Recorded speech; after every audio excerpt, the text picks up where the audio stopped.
Solve each equation, check your solution. So we once again want to clear these fractions. I'm going to first factor this denominator.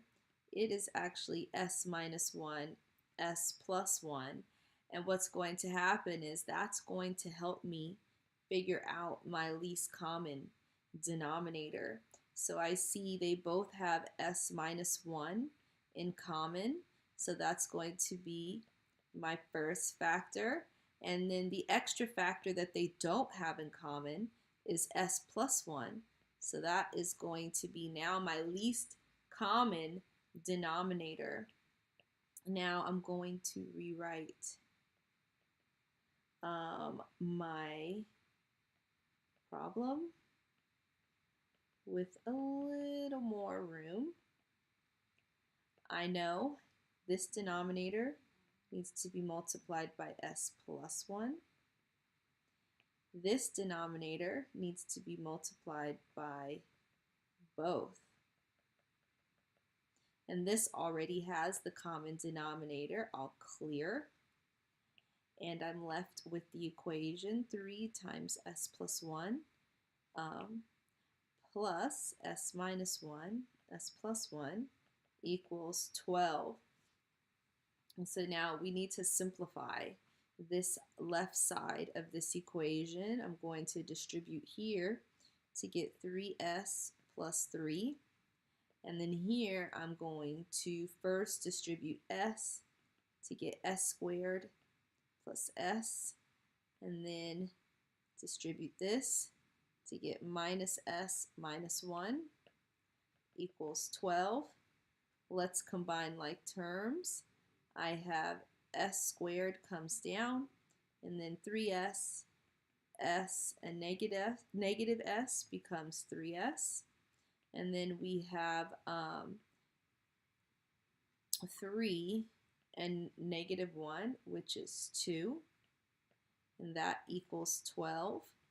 I see I have this quadratic equation, so I am going to get this equation into standard form by subtracting 12, so it's equal to 0. S squared plus 3s minus 10 equals 0.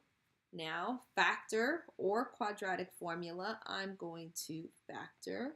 I know these first two multiply to make s squared. Looking for two numbers that multiply to make negative 10 and add to make 3.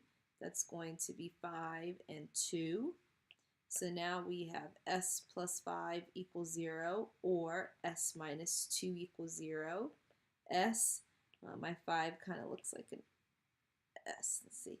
S equals negative 5 or 2. But remember, we must first check our answers to confirm that they do work in the original equation.